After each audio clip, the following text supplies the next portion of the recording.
This is 13-year-old Amanda Dowler, Millie, to her friends and family. In March 2002, while on her way home from school, she vanished. I don't know whether it's like sisterly instinct, but I definitely know I'm never going to see her again. The mystery of what happened to Millie that day dominated the headlines. Desperately worried, and we just want to have Millie back home with us so much. But 6 months later, her remains were found over 20 miles away. She had been brutally killed. Last week, this man, Levi Bellfield, was found guilty of her abduction and murder. Did you, Levi Bellfield, have anything to do with the kidnap and murder of Millie Dowler? No comment. He's a convicted serial killer, believed to be responsible for attacking over 30 young women. He's domineering, overpowering, controlling and possessive, topped off with massive violence. The man is a monster. Tonight, in a Crimewatch special, we speak exclusively to Gemma Dowler about the agony of losing her sister. It's like you're in a constant nightmare, just waking up, just waiting to be woken up and saying, don't worry, it was only a dream. And seeing her parents take the stand at the Old Bailey to defend their family's reputation. The first 2 days when my mum and dad were questioned by the defence and the prosecution was probably worse than the day that she went missing. And we'll reveal how a chance call to detectives would provide the crucial breakthrough on a case that shocked the nation. The senior investigating officer at the time, who took the call, said that the hairs on the back of his neck stood up as they were talking about the person, and the team believed that they had their first real breakthrough.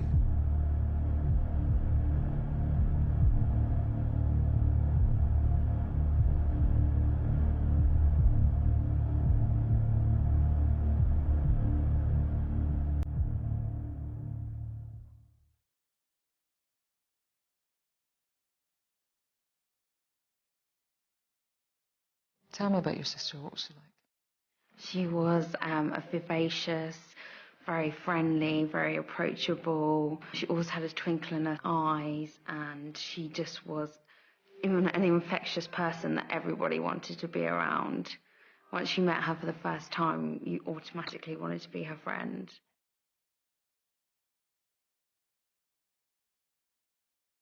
She was the best sister anyone could ever ask for. I'm lucky to have had her for 13 years.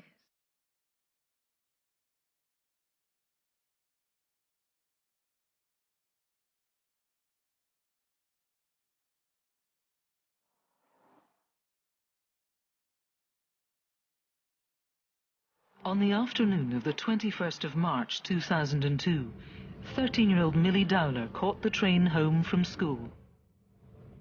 But minutes after leaving Walton-on-Thames station, she vanished. If you don't mind, I want to ask you a little bit about what happened. I'm going to ask you to go back to 2002. And that day for you, what, it just starts like any other day, does it? Yeah, it started like a normal day. At school, we didn't really see each other very much because we were in different years, different lessons. We might have seen each other like once or twice in the playground. And then I got in at about, I think it was like 5 o'clock. Dad was in the office working, and I was like, where's Millie? And then he was like, oh, she's supposed to be home by now. I thought you would have picked her up. And then that's as soon as I heard Dad say she's not home, I was just like, oh, God. I knew as soon as, I don't know whether it was like sisterly instinct, but I definitely knew I was never going to see her again. Did you express that to your mum and dad? Did you say to them that's... Yeah, Mum and Dad felt exactly the same way. Did they? Yeah. Like, I think it was 7 o'clock we called the police, and then I was just like, that's it. I knew straight away.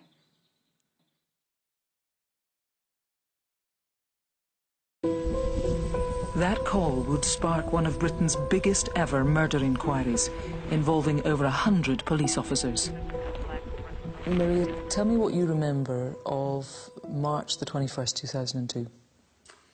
Well, that day I was actually working at Guildford Police Station because in those days the major crime team was split into 3 different sections. We were aware that they had a missing girl over at the Staines branch of the major crime team. We knew she was 13 years old and the circumstances in which she'd gone missing. And in those early hours, how concerned were you? Millie wasn't the sort of girl that presented as a runaway, that's somebody that would have gone missing.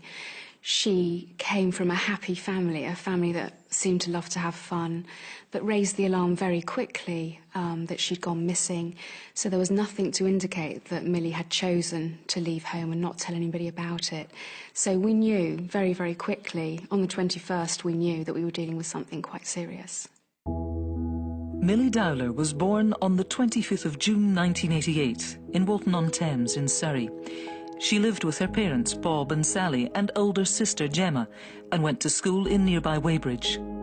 So you were sisters, obviously, but it sort of sounds like you were really good friends, proper friends. Yeah, we were.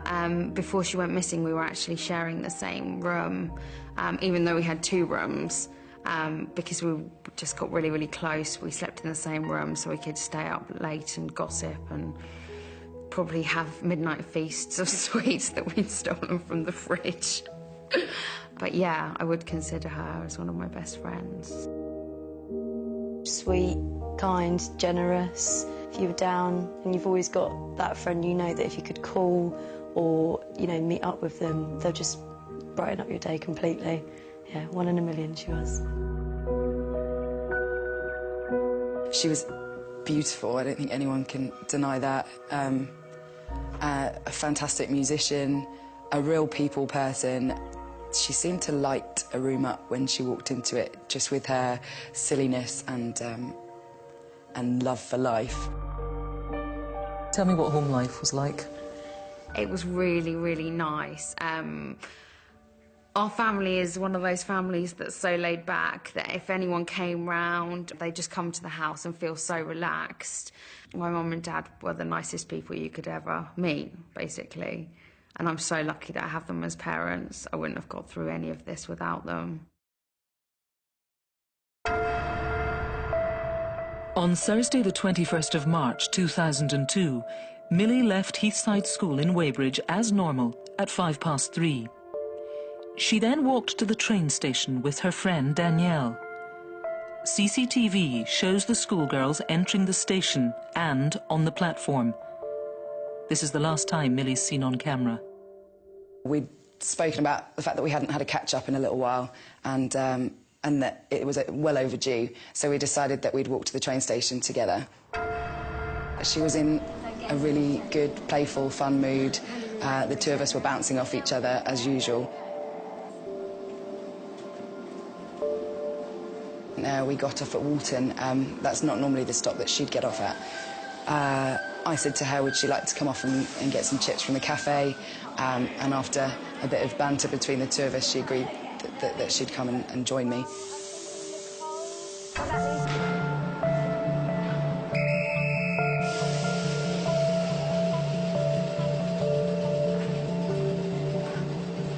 So we went into the cafe. There were a couple of other boys there from our school, but the 2 of us sat together and, again, discussed more about boys and various other things. Monday, yeah? You want to come see it?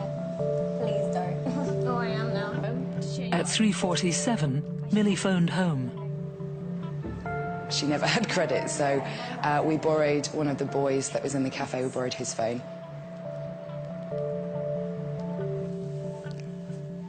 Hey, Dad. It's Millie. She made a phone call to her dad to tell him that she'd be home late. It was something that we would always do so that they didn't worry. Yeah, no, I'll be home for tea. Are you ready? Come on. Well, my sister arrived and didn't want to wait around at the cafe, so she ushered us out quite quickly. I'll see you tomorrow. Okay.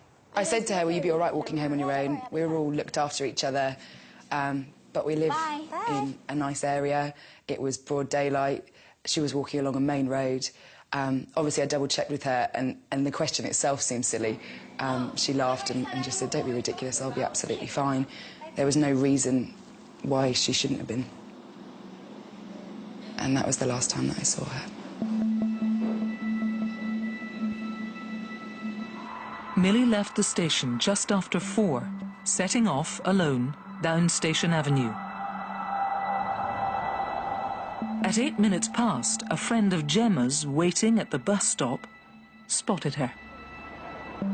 I was just there waiting for my bus, and Millie was walking on the other side of the road, and it must have been within 30 seconds, maybe up to a minute, that my bus came round to pick me up.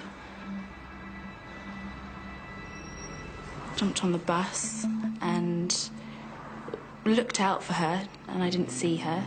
At the time, obviously didn't think too much of it, thought it was a bit strange, thought that I would have seen her walking if her intention was to go home. But at that time, you don't really think too much into it. So that's what happened, and I just carried on and went home. That was the last time anyone had seen Millie. At that time, there's not many people walking down the road. Also, it had been a few minutes that had passed since the train arrived, so the rush had already gone from people which were walking back home. So it wasn't busy, but there were always cars driving by. So you would have thought that something might have been heard or seen, but as it turns out, there was nothing. As it stood at 8 minutes past 4 on that day, the trail runs cold. That's Absolutely. all the definite information you had. Yes. What do you do with that situation at that point? It was that afternoon that the appeals started to go out for Millie and Have You Seen Her? We need people's memories on that day, because as you go through life, the next day soon merges into the day before. So we need people to think very, very quickly about whether they'd seen her. Police in Surrey say they're growing increasingly concerned about the safety of a 13-year-old girl who hasn't been seen since Thursday afternoon. Over the next days and weeks, news of Millie's disappearance was rarely off our screens and newspapers. Seeing it happen here in your own area, it's very close to reality. It's very scary. Within the last hour, the parents of the missing 13-year-old schoolgirl Amanda Dowler have made a public appeal for help in finding her. Unbelievable. We're devastated. We're just so desperately worried, and we just want to have Millie back home with us so much. For days on end, it was on the front page of every newspaper. Was that something you could take in? You know, this was the person who you were, it was completely surreal. Our private life was no longer private, and the family life that we had was just completely turned upside down. I can remember seeing one of the papers, and we were on the front page, like a family photo of us, and I was just like, this is so serious now. It's like you're in a constant nightmare, just waiting to be woken up and saying, don't worry, it was only a dream, but our nightmare is true. Why do you think it was that Millie Dowler going missing so captured the attention of the nation? Well, she was a lovely, happy teenage girl just on, the start of her life. I mean, she's a beautiful little girl, and her face sort of captured the hearts of many people. Just 7 days after she'd disappeared, Millie's last known movements were reconstructed on Crimewatch, and her parents made another heartbreaking appeal for information about their lost daughter. I'd say if someone has taken Millie and is holding her, then please, please give her back to us. You can't believe the enormous grief it's caused the family and her friends and everybody that knows her. It's just been absolutely awful. We're absolutely devastated. It was a matter of just days later that the reconstruction was run on Crimewatch. What impact do you think that had on the case and the investigation? It's something we always do, because we always want to keep Millie live in the memories and thoughts of the general public. So we have to keep pumping that message out. But anything, however small, please tell us. In the first 2 weeks of the investigation, police received over 4,000 calls from the public. We had at least 73 areas of the UK where she was sighted on more than one occasion. We had a sighting of her in Fiji. We had a sighting of her on the Isle of Wight ferry. We had numerous sightings of somebody that they thought looked like Millie. So from all that information, we have to sift through, and it takes an enormous amount of staff resources and time to get through that. One of the first things detectives did was to look at CCTV of Millie's route home to see if they could find any trace of her after she was seen on Station Avenue. What did you find? Well, the CCTV on Station Avenue was owned by Birdseye, and on either side of the corners of the front of that building are 2 revolving cameras. Now, they go the full way round, and at times they're actually at the back of the building, obviously, but they swing round and they capture virtually the whole of Station Avenue. What did you see? She was never picked up. When you look at CCTV and it points onto a road where we knew that Millie had been, you don't expect not to see her, which was one of the first problems that sort of presented itself to us.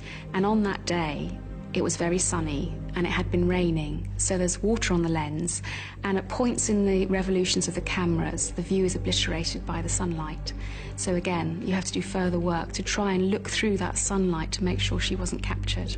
Detectives began researching what could be done to improve the footage. The answer was found over 3,000 miles away. We went to anybody we could think of that had worked with CCTV, and we didn't limit ourselves to the experts within our country. We wanted to make sure that we could answer that question. You know, where was Millie? Why didn't she appear on that CCTV? So that's why we farmed it out to the FBI. After working on the footage for 6 long months, the experts at the FBI spotted something. It was a sports car that was on Station Avenue that was driving sort of towards the railway station. You could see a figure standing next to the passenger window, and they appeared to be talking to the people that were sat inside the car. We actually thought at that point that this could have been Millie. This blurry image was sent to vehicle specialists who were able to determine the exact make and model. It was a rare Mazda MX-6 sports car. Only around 5,000 of them had been sold in the UK. At that moment, for you and the rest of the team, did it feel like a breakthrough? Absolutely, yeah, it did. We obviously put the appeal out in the media for that person to come forward, and they actually phoned up that day and identified themselves, and it actually turned out to be a mum and son innocently in Station Avenue. I think they were going to an estate agent's about a property, so yeah, very quickly it wasn't Millie and it wasn't what we were looking for.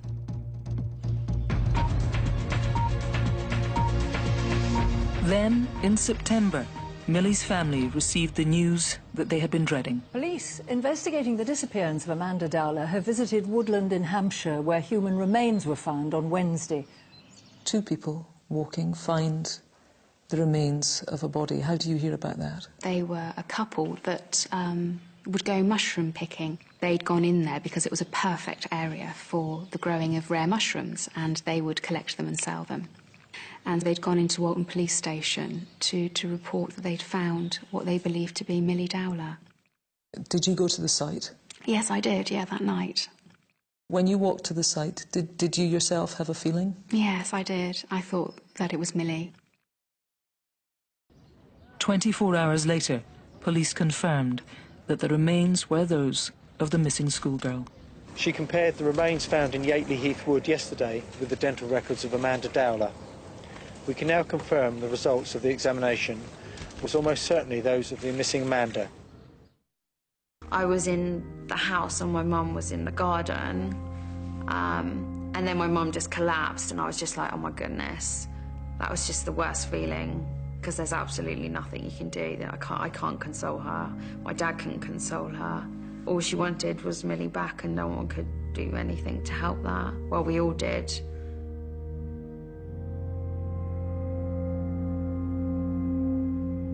The investigation was now a murder inquiry.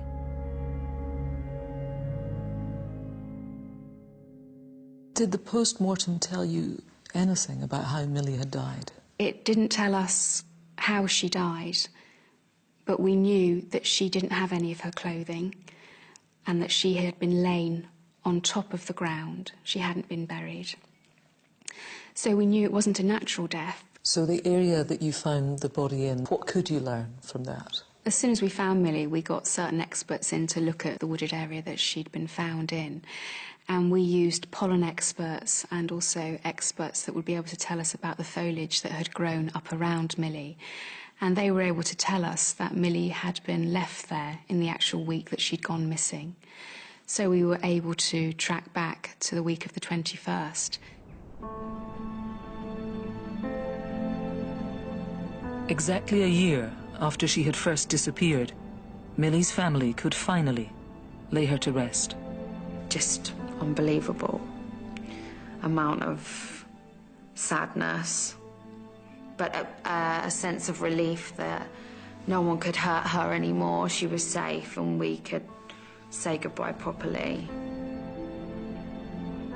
Now she's safe with the angels and they're looking after her, and I know that she'll be watching down on us, and that gives me strength when I'm having a really bad day. But for Surrey police, the investigation was far from over. Inevitably, of course, in the way that the media works, it stops being front-page news. It would be easy for people to get the impression that what happens then is that the investigation is winding down. How was it from the inside? We never stopped. There was always a core team working on the investigation. I don't think we ever had less than 50 officers at any one time working through those years. We never gave up hope. Never. And their faith was finally rewarded. When 20 months later the team received a chance phone call, the information provided would radically change the direction of the investigation and provide the crucial breakthrough they had been so desperate for. The information actually came from the Metropolitan Police, and it was an officer that used to work with Surrey Police, and he transferred to the Metropolitan Police. Now, DCI Sutton was investigating a string of offences within the London area of murders of young girls. And when he was looking through the profile of the person they were looking at for their jobs, Colin Sutton noticed that one of this man's previous addresses was 24 Collingwood Place. This is the entrance to that address. It's less than 100 yards away from where Millie was last seen. The senior investigating officer at the time, who took the call, said that the hairs on the back of his neck stood up as they were talking about the person, where this person had lived, how close he'd been to the last sighting of Millie, and the team believed that they had their first real breakthrough. That person was Levi Bellfield. Bellfield was born on the 17th of May 1968 in Isleworth, southwest London. He lived with his parents and was the youngest of 4. When he was just 10 years old, his father died from a heart attack. Just 3 years later, he committed his first offences: burglary and theft. It's not something that starts off as a determination to go out and kill. It starts off with learning that some sort of feeling of achievement or self-worth or power is generated by physical aggression. The roots of that are bound to be quite involved and quite complicated. They must have their basis in part in the family, and inevitably it always comes back to his relationship with his parents. Bellfield left school at the age of 16 and followed in his father's footsteps by training as a mechanic. He later moved into the security industry, working as a doorman and setting up his own car clamping business, often operating illegally. So what you have is an individual in a state where they will draw on violence to achieve certain objectives in their life. Possibly to begin with, this is in almost semi-legitimate situations, like in Bellfield's case, where he was a bouncer and he was involved in clamping cars and so on, where he needed his physical presence to actually get away with what he was doing. By the time he reached his 30s, Bellfield had added drugs offences, possession of weapons, violent assaults, and making threats to kill to his convictions. His previous partners knew only too well of his violent temper. 1 minute charming and sweet, and like someone had flicked a switch, he would just go psychotic on you. He'd punch you, bite you, kick you, burn you with cigarettes, all sorts of things, try and push you down the stairs. He sees women as objects that need to be controlled, and he is willing to use extreme violence in order to get them to behave the way he wants. You couldn't leave him. He wouldn't allow you to leave him. He ruled my life. You weren't allowed to answer a phone, or the door, open your post or anything without him there. 2 years after Millie was taken, The investigation at last had a potential suspect, but a crucial opportunity was missed. The area of Collingwood Place, and particularly the door marked number 24, had that come up in your investigations? No, it would have been involved in the house-to-house that we had conducted at the beginning of the investigation. So the door would have been knocked on? Yes, that door was actually knocked on 11 times by our officers, but the door was never answered. And the officers didn't follow up with the letting agency as to who was living in the flat at that time. When you look back on that now, what do you think? Hindsight's a wonderful thing, and things could have been very, very different if we'd actually spoken to him. But also, he could have lied to us and covered his tracks. So our position may have been no different than we are in today.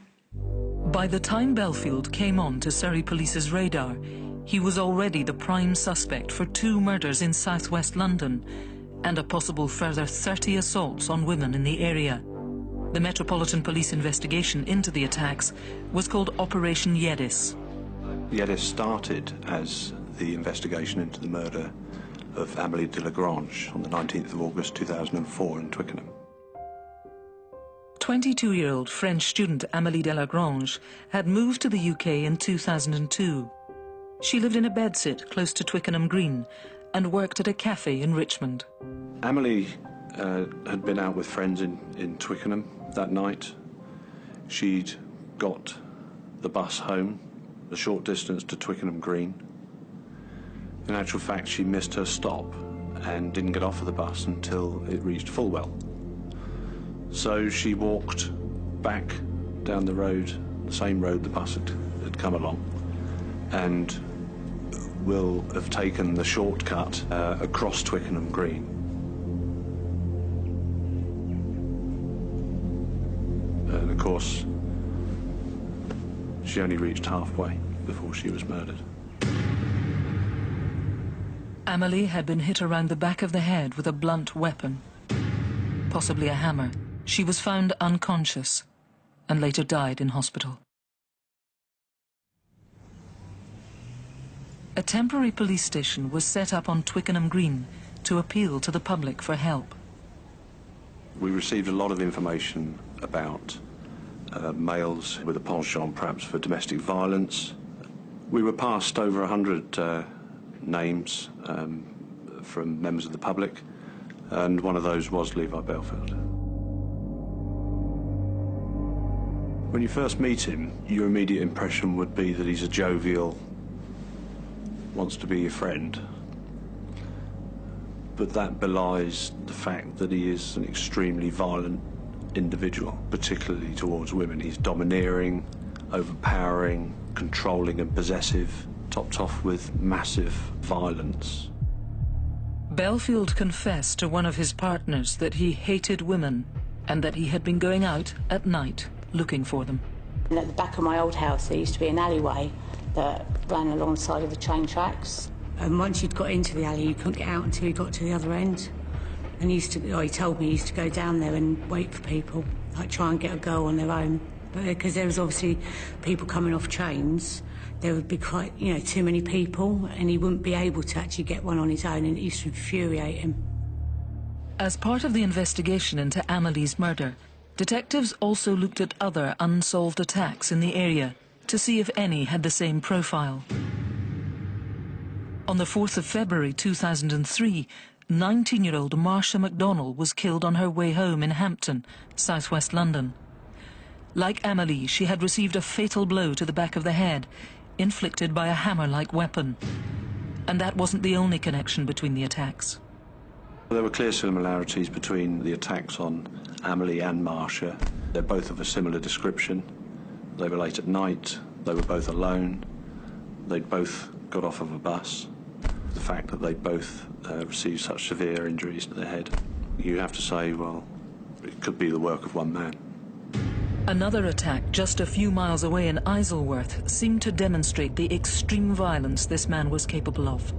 It was my last day of school, so we had a big celebration during the day, which involved a mass and a party afterwards. At the end of the night, me and a couple of friends left the pub. I got on one bus and they got on a different bus going the other direction. at the stop I got off, I was the only person to alight, to walk home on the same side as I got off the bus. As I continued to walk down the road, I saw a vehicle parked up on the side of the road. The first thing that sort of brought my attention to it was I heard the car engine running, but I couldn't see any lights on, which I thought was a little bit strange. But I don't know, I just got a very bad feeling from it, so I crossed the road and the car sort of flashed its lights and turned its engine on.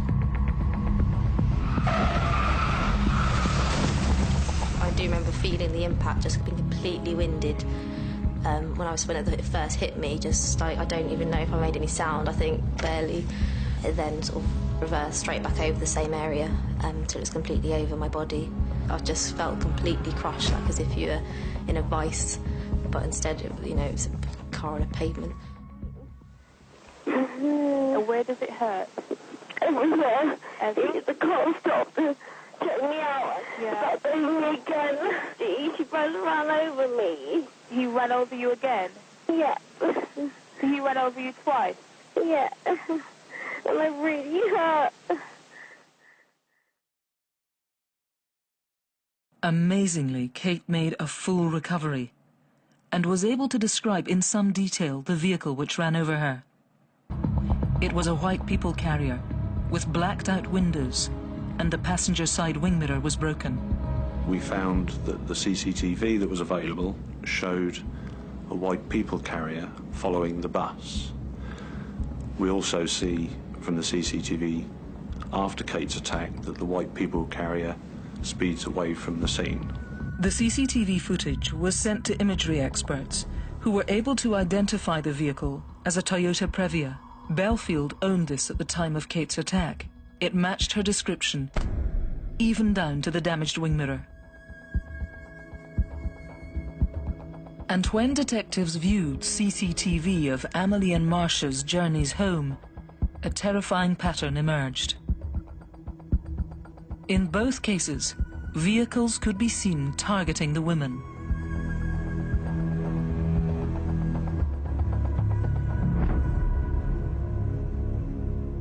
And those vehicles could be linked to Bellfield. By 2005, the Metropolitan Police had compelling evidence against Bellfield and the way he operated, but detectives in Surrey were only just beginning to build their case. On the 6th of July, he was interviewed for the first time about Millie's murder. He's quite a physically quite a large individual, but he was quite quietly spoken. He was polite, by and large. He would refer to me as sir.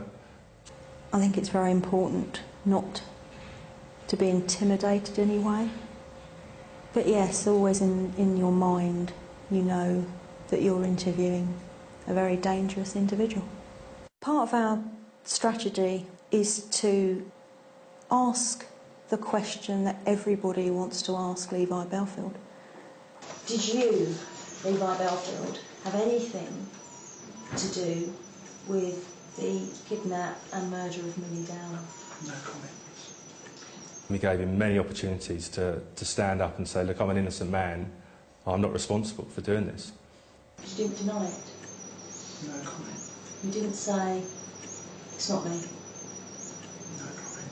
And at no stage over the last 2 days have you denied any involvement in these offences? No comment. Why is that, Levi? No comment. I think if he was a truly innocent man, he'd have probably been able to give us some explanation for where he was and what he was doing that particular day. But he never took that opportunity. At the conclusive interview, when we put everything that we had to him, it was extremely compelling to watch Levi Bellfield's demeanour. I can remember quite clearly that at one stage during that interview that he started to perspire quite heavily. He then took off his sweater and he was sitting sort of quite squarely on the seat he had initially. And as Sarah continued to ask him the questions, he started to sort of rock back in the chair to the point where he was actually leaning on the wall behind him, so he actually had nowhere else to go. His behaviour indicated to me that he was exceptionally uncomfortable with the line of questioning. When I came out of the interview, I was convinced as I could be that he was the right man and that he was responsible. Unfortunately, back in 2005, we weren't in a position to charge him. But I knew the inquiry wouldn't stop just because we'd interviewed him. It wasn't the end of the inquiry, it wasn't the last roll of the dice. And we knew that we would keep plugging away, and that's what we did. With Bellfield refusing to talk, detectives began questioning the people who knew him best. A key witness was Emma Mills, his long-term girlfriend in 2002. He'd been living in her flat at the time of Millie's abduction. Emma Mills, tell me what she was able to tell you. She was obviously able to confirm that they had been living at 24 Collingwood Place. But at the time Millie went missing, she, the children and Levi were actually house-sitting away from Collingwood Place. So she was able to tell us that the apartment was empty over those few days. She was able to tell us that on the Thursday that Millie went missing, she didn't know where Levi Bellfield was. And in her mind, that was unusual. She believed that for that day he'd disappeared. Those were her exact words. It wasn't until later that night that Bellfield finally showed up. She said that he came home about sort of 11 o'clock on the evening of the 21st, and she believed that he'd changed his clothes from the clothes that he'd gone out in earlier that day. Now, they went to bed, and she said that he got up between 3 and 4 o'clock that morning and said that he wanted to go back to Collingwood Place for a lie-in. So he then got up out of their bed, got dressed, took their little dog, and according to him, was going back to Collingwood Place. The following day, Bellfield moved the family out of Collingwood Place, despite there still being 2 months left on the tenancy agreement. The actual home that he wanted Emma to go back to, she describes as a squat. It didn't have any kitchen cupboards, it didn't have any kitchen floors. It was a mess. You would not take young children back to live in a place like that. But he was determined. I mean, it was so bad, they actually had to sleep on sofa cushions. During the move, Emma noticed some of their things were missing. She'd asked Bellfield, what did you do with our sheets? And he'd said, well, the dog messed on the bed. Now, Emma knew her dog. She knew that that dog didn't mess on the bed. So again, she was questioning what he had been doing, and she wasn't happy, or she didn't believe what he was saying. But she was asking again, what were you doing on the 21st? And Bellfield's response to her was, what do you think I've done, Millie? And Emma Mills describes her own personal reaction to that as complete and utter disgust. Why would you joke about something like that? And I don't even think at that point when she was asking him, she was expecting him to come back with that response. She thought he'd had another woman in the flat, not that he'd killed Millie Dowler. They could now link Bellfield to where Millie was last seen, and through Emma, knew he was acting strangely around the time of her abduction. Speaking to another ex-partner gave them their next clue. I've been involved with horses all my life, and as a child my dad used to take us to shows, and then when I got older I started doing show jumping more. One of the events Joanna would regularly compete in was the Yateley Horse Show in Hampshire. Levi knew about the woods from coming to Yateley Show with me and my horses.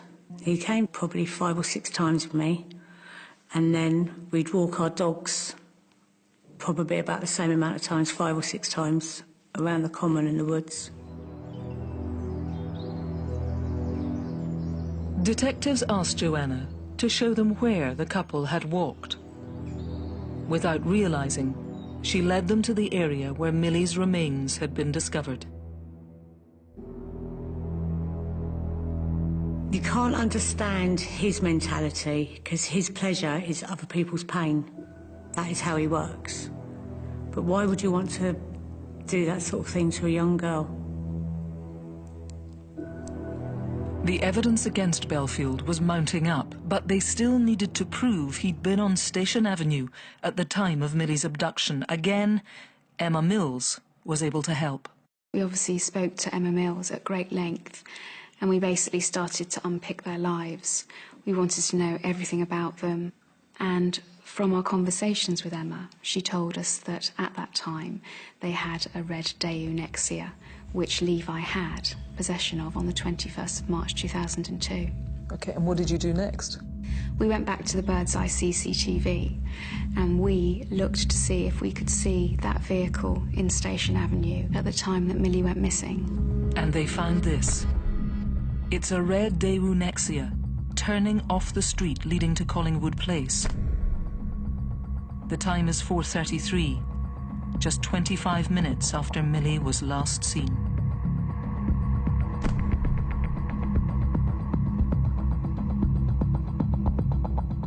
You must have felt almost like you'd won the lottery. Yeah, I mean, as soon as we saw that, we knew that we were starting to build the case, and we desperately wanted to get that vehicle.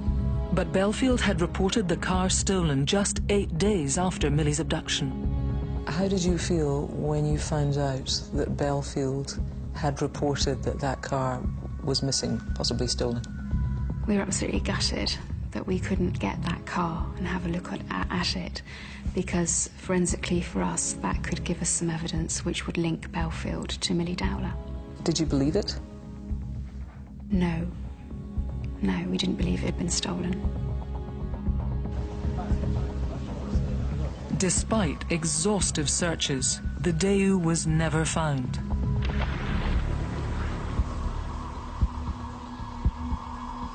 But appeals for information about its whereabouts uncovered a disturbing development. On the 20th of March 2002, the day before Millie vanished, 11-year-old Rachel Cowles was walking home after school in Upper Halliford, just 3 miles away from Walton-on-Thames. I'd finished school about 3:15. The roads weren't that busy, still traffic. A car drove up to the side and stopped, and the guy leant over and said to me, "I've just moved in next door, would you like a lift home?" I know all the neighbours quite well, so it meant that I would have known if someone had moved in or moved out, and something clicked in my head that I shouldn't get into the car. The incident was reported to Surrey police that day. Rachel described the driver as 30 to 40 years old with a round face and was also able to give specific details of the car. It was a red hatchback and there were 2 child car seats in the back. Emma Mills was able to confirm that in 2002 her Daewoo matched this description. Why had it not been picked up in the investigation before, and given that it happened just the day before the disappearance of Millie? Even though it had been reported to Surrey Police as a whole, the day it had actually happened, it hadn't been filtered through to the incident room on the 21st. The significant part of this is that it puts the car and the person who owned the car out driving through local streets, looking to pick up a young girl. Yes, absolutely. But the significance of the red car wasn't known until we'd spoken to Emma Mills. It made the attempt to abduct Rachel the day before hugely significant. Meanwhile, detectives in London had gathered enough evidence for their cases. And by May 2006, Levi Bellfield had been charged with the murders of Amelie Delagrange, Marsha McDonnell, and the attempted murder of Kate Sheedy. He denied any involvement. Too many similarities, Levi. Too many similarities for the question not to be asked, and for you not to say why. No comment. No comment, because you can't say anything, can you? But the Crown Prosecution Service asked that further work be carried out before deciding if Bellfield could be charged with Millie's murder. This case has always been a circumstantial case. We've never had any direct forensic evidence to show that Bellfield killed Millie Dowler. So we had to work very hard to prove that he was the only person that could have killed her. So we had to rule out every other possibility. It's painstaking work and it is old-fashioned detective work. And I look at it as a jigsaw puzzle, and you never really know at what point you put that final piece in until it slots into place. At this point, how certain are you that Levi Bellfield is the man? I was probably 98% sure that we were looking at the person that had killed Millie. On the 25th of February 2008, Bellfield was found guilty of the murders of Amelie Delagrange and Marsha McDonnell, and the attempted murder of Kate Sheedy. He was given 3 whole life terms, meaning he will never be released. There was elation in the court upon his conviction. We were obviously pleased with the sentence that he was handed down. But I think you have to say that there's the side of Levi Bellfield that is clearly a coward. He could not, would not leave the cells and come and receive his sentence. After nearly 5 months of having to endure the cowardly charade of innocence put forward by the defence, we at last get to see Levi Bellfield for what he truly is. He showed no remorse at all. He's never given any explanation for what he did. In some ways, there's a little bit of closure there that's not there for families and victims. But it's just a mark of the man. The man is a monster. Surrey police were now able to up the ante on their investigation, and as with the attacks in London, it would be the CCTV that would prove crucial. We were working with that CCTV for many, many years. That CCTV should have caught Millie walking down Station Avenue on her route home. You have to analyse it to explain why she's not on it and why she didn't pass those cameras. The images were sent to Andy Laws, a forensic imagery expert. What was Andy Laws able to tell you? That she hadn't managed to walk down Station Avenue.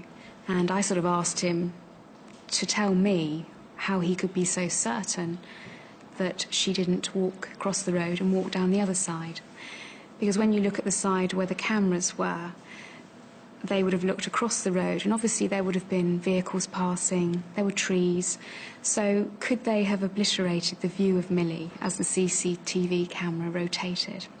So Andy sort of explained it to me, that if that had managed to happen, then Millie would have had to have been imitating Roadrunner. She would have had to run from one tree to another. As a vehicle high-sided past, she'd have to duck behind it. She'd have to know where those cameras were on their rotation to know when she had to hide and when she had to run. So although somebody could say to you, is it not actually possible? You would say, well, anything's possible, isn't it? But in this case, that most definitely did not happen. And Andy was also able to narrow down the exact area that she was abducted from, using the last sighting of her by Catherine Lanes, and also where the camera should have picked her up on its first rotation. He was able to narrow down for us that she was abducted from Station Avenue. And the only sort of residential areas you have in that area of Station Avenue are Collingwood Place. At last, they could prove that Millie had been taken just yards from Bellfield's flat. And that was it. That was the final piece. After years of investigation, detectives were now confident they could show what happened to Millie after 4:08, and prove that Bellfield was her killer.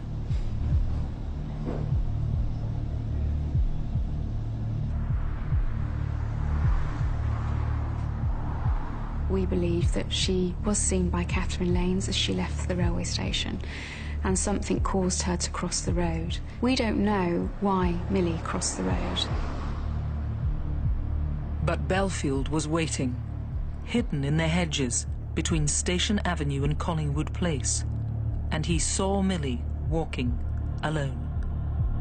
The actual flat area is surrounded by really high hedges, and there's a little pathway walk through that leads onto Station Avenue.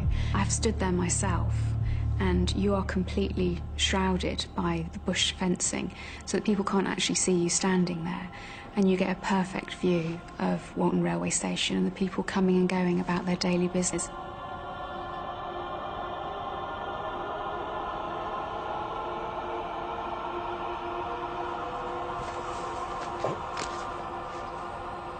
Well, I believe that Levi snatched Millie from the pavement and took her into 24 Collingwood Place. And there's only one person that knows what happened in that flat. But I believe that Millie was killed in that flat.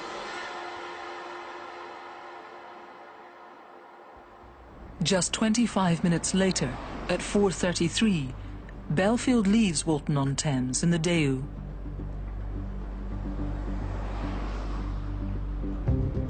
Phone records show that he headed in the direction of West Drayton, where Emma was house-sitting. But he didn't arrive there until 11 p.m. For the rest of the day, he disappeared. He's never said where he was during those missing hours. At around 5 a.m., Bellfield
sent to the Crown Prosecution Service, and on the 31st of March last year, they announced their decision. After carefully reviewing all of the evidence in this case, I have now reached the decision that there is sufficient evidence and that it is in the public interest to charge Levi Bellfield. Maria, how did you and your team feel when the Crown Prosecution Service came back and said, yes, we believe that you have enough of a case to charge Levi Bellfield? Well, I didn't actually know it was their decision until I heard the words come out of Nigel Pilkington's mouth that day that we were standing in the CPS at Guildford in front of the TV cameras. Tell me about that moment then. What did you think? I was just so nervous. I don't know if you've ever had it. I'm sure you have, where you can feel and hear your heart in your throat. I just never thought I'd hear those words after all those years.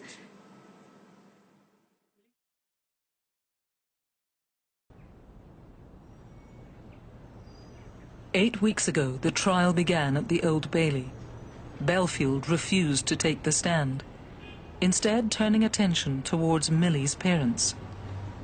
The last thing they expected was to feel that they were on trial.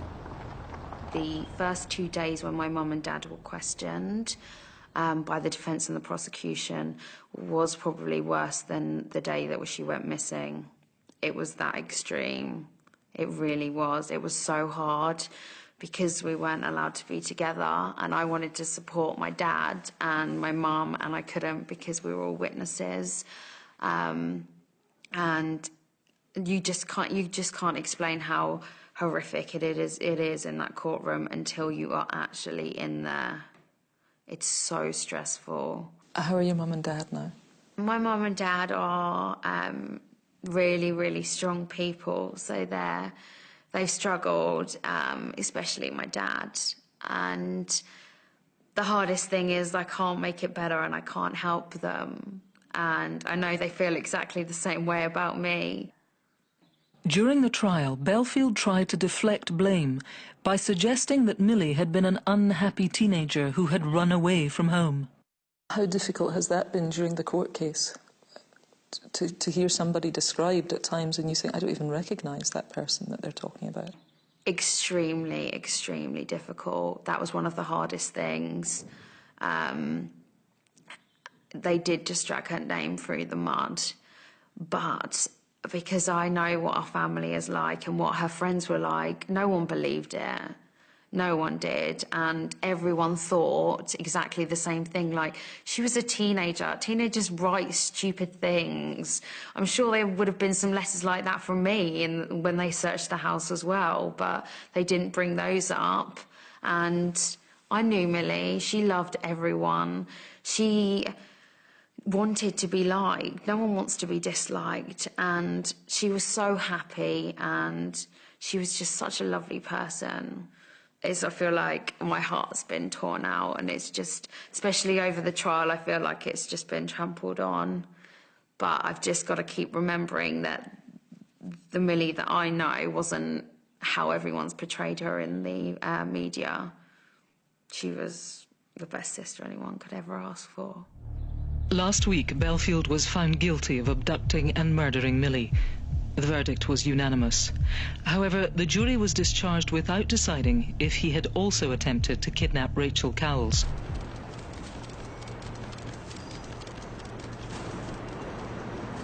The trial has been a truly horrifying ordeal for my family.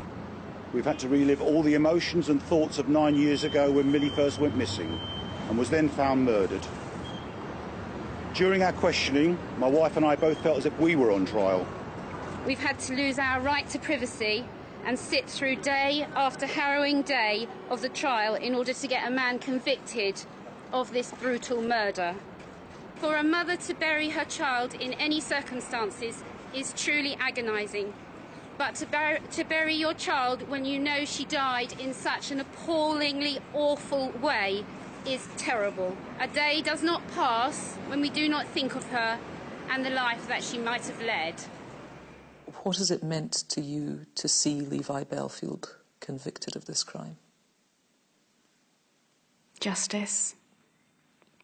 I mean, I knew that he would never come out of prison, but I have always believed that he killed Millie Dowler, and I wanted everybody else to know that that's what that man had done. There's not a day that goes by where I don't miss her. I don't want to let what this man has done to Millie ruin my life and my mum and dad's. So he's not going to do that. We're going to carry on. And our whole family unit has really, really suffered, definitely. But we have to piece back our lives.